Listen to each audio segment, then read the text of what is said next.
Penduduk bumi, korang dah kena hack dari aku, Adudu. Dan aku adalah Pro. Kami datang nak curi ni. Yeah, mulai hari ini, korang tak boleh tekan lagi butang like dan subscribe ni. Jatuhlah populariti Bobo Boy dan Monster Network nanti. Diam Michi Bos. Cerita dah start dah. Saat mengawal kuasa dengan potensi tinggi. Nah, pada video kali ini gua akan memberi penilaian terhadap kuasa tahap 3 yang sudah Boboiboy dapatkan selama seri musim kedua ini. Mau dari desain, power, dan lainnya akan gua nilai kok. Tapi sebelum itu, disclaimer terlebih dahulu buat kalian semua bahwa penilaian dari saya adalah murni pendapat dari gua dan jangan egois kalau penilaian di antara kita berbeda. Baiklah, sebelum memasuki ke segmen pembahasan, mari kita intro dahulu.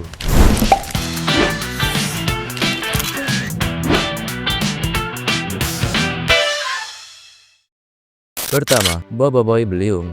Kuasa yang pertama kali Boboiboy dapatkan dalam unsur kuasa tahap 3 beberapa bulan yang lalu dan akan bertambah kuat apabila ketidakstabilan penggunanya dalam mengontrol kuasa yang berpotensi kuat dan benda menyerupai kapak dengan energi angin yang tajam. Dari segi desain pula, Beliung versi komik tidak mengandalkan senjata untuk menyerang musuh. Semua kekuatannya murni dari elemen, tak Boboiboy. Hal yang dihilangkan adalah dari segi desain adalah bagian shell yang telah dihapus oleh Monster. Entah alasannya karena apa, namun pada awalnya Monster mendesain Boboiboy Beliung sesuai dengan apa yang menjadi patokan. Namun diredesign oleh Monster karena alasan tertentu. Ratingnya 9/10. Kuasa yang pertama kali berhasil membuat para peminat bersorak di luar layar. Dan menurutku Beliung merupakan penampilan dalam kategori megah dan epic.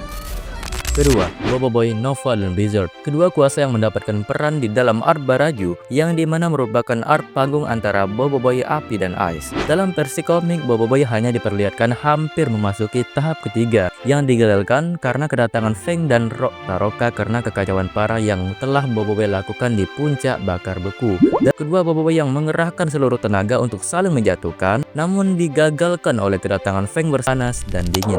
Sebelumnya, kuasa tahap 2 mereka sudah cukup panas dan dalam kategori kekuatan. Namun, sesuai dengan derajat kuasa, membara pada saat aksinya berlanjut, yang mengeluarkan seluruh energinya dan melepaskan senjatanya. Kuasa Blizzard, kuat kawal oleh penggunanya, dinding salju yang merupakan upgrade dari dinding ice yang sebelumnya digunakan di arena. Sama seperti Nova, kuasa Blizzard tak dari segi desain pula, Boboiboy Nova dan Blizzard merupakan desain tanpa bocoran seperti Beliung yang diadaptasi dari komik.